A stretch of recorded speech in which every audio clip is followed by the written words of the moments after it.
আজকের আলোচনা আমাদের সঙ্গে আছেন বিএনপি চেয়ারপারসনের উপদেষ্টা সৈয়দ মোয়াজ্জেম হোসেন আলাল। আমরা আবারও ফিরছি আলোচনায়। জনাব মোয়াজ্জেম হোসেন আলাল, যে প্রশ্নটি আপনার কাছে রেখে গিয়েছিলাম, আমাদের রাজনৈতিক বাস্তবতায় ঐক্যকে বলা হয় বিরল ঘটনা। আমরা সাম্প্রতিক সময়ের উদাহরণ যদি টেনে বলি, আমরা জুলাই ঘোষণাপত্র নিয়ে সর্বদলীয় যে বৈঠকের আয়োজন করেছিল প্রধান উপদেষ্টা, সারাদিনই এক ধরনের অনিশ্চয়তার মধ্যে আমরা ছিলাম বিএনপি সেই বৈঠকে যোগ দেবে কি দেবে না। একটি দলিল তৈরির ক্ষেত্রেও এই বিতর্ক কেন? না, বিতর্ক তো থাকাটা খুব অস্বাভাবিক কিছু না। যেখানে বিতর্ক নাই সেটা তো একটা মৃত সমাজ, আর মৃত সমাজের মধ্যে তো কোনো ভালো কোনো কিছু কেউ আশা করতে পারে না।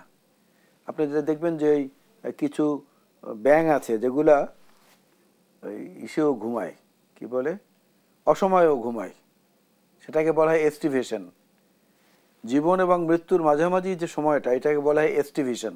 এই এস্টিভেশন সময়টার মধ্যে যদি কোনো কিছু ঘটে, সেটা কিন্তু মানুষ যখন আবার পুরোপুরি জীবিত হয় বা সক্রিয় হয় তখন এটা মনে থাকে না, আর মারা গেলে তো মনে থাকার প্রশ্নই ওঠে না। সেই অবস্থাটা বিরাজমান থাকার কারণেই কিন্তু এই বিতর্কগুলো উঠছে। তাহলে বিভিন্ন ক্ষেত্রে আমরা যে বিএনপির বিপরীতমুখী অবস্থান দেখি, সেটা কি বিএনপির রাজনৈতিক কৌশল? না, বিএনপির রাজনৈতিক কৌশল না।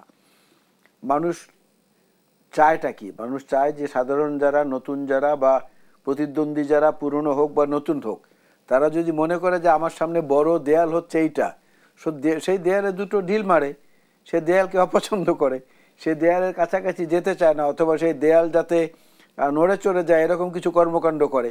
তো বিএনপিকে এইভাবে চতুর্দিক থেকে ঘিরে ধরার জন্যে যদি কেউ কেউ তৎপর থাকে, সেখানে অংশগ্রহণ করার আগে বা সেটার মুখোমুখি হওয়ার আগে আমাদেরকে তো চিন্তা করতে হবে। আমরা তো একটা বড় রাজনৈতিক দল, আমাদের পদ্ধতি এবং হঠাৎ করে গজিয়ে ওঠা কোনো নতুন দল বা এর আগেই জন্ম নেওয়া কোনো ছোট দল, তাদের টেকনোলজি বা কৌশল তো একরকম হতে পারে না। আর আমাদের সিদ্ধান্ত নেওয়ার ব্যাপারে এই সাম্প্রতিক আপনি যেটা বললেন, এটার ব্যাপারে দুটো অভাব আমাদের রয়েছে। আমাদের মাননীয় চেয়ারপারসন, তিনি দেশে নেই বর্তমানে, চিকিৎসার জন্য লন্ডনে। আর ভারপ্রাপ্ত চেয়ারম্যান সাহেব যিনি, তিনি এত বছর পর মাকে কাছে পেয়ে তার চিকিৎসা সংক্রান্ত বিষয়ে বেশি সময় দিচ্ছেন। সুতরাং সিদ্ধান্তটা আসার জন্য যে আমাদের একটা কম্বাইন্ড বডির যে কনসালটেশন বা ডিসকাশন, সেই সময়টুকু তো আমরা পাইনি, যে কারণে ওইভাবে মনে হয়েছে যে আমরা বোধহয় দ্বিধাগ্রস্ত। আসলে না, সিদ্ধান্ত হয়েছে, তারপরে কিন্তু আমাদের প্রতিনিধি সেখানে গিয়েছে। গণঅভ্যুত্থানের পর আমরা দেখলাম স্বৈরাচারের পতন হলো। এই পরিবর্তিত রাজনৈতিক প্রেক্ষাপটেও কেন বারবার আপনারা বিরাজনীতিকরণ, -2 কিংবা চক্রান্ত ষড়যন্ত্রের কথা বলেন? অতীত ইতিহাস যদি কোনো খারাপ কিছু থাকে, সেটা দেখে যদি কেউ কেউ আটকে ওঠে, তাহলে তো তাকে দোষ দেওয়ার কিছু নেই। কিন্তু আমরা মনে করি না যে বাংলাদেশে সেই ধরনের পরিস্থিতির আবার তৈরি হতে পারে বা কিছু হতে পারে, এমন উপসর্গ আমরা দেখছি না।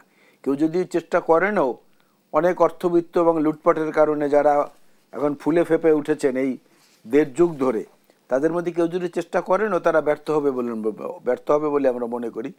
মানুষ ওই আশঙ্কা থেকে হয়তো কেউ কেউ এই ধরনের প্রশ্ন করেন বা এই প্রসঙ্গ তুলে আনেন।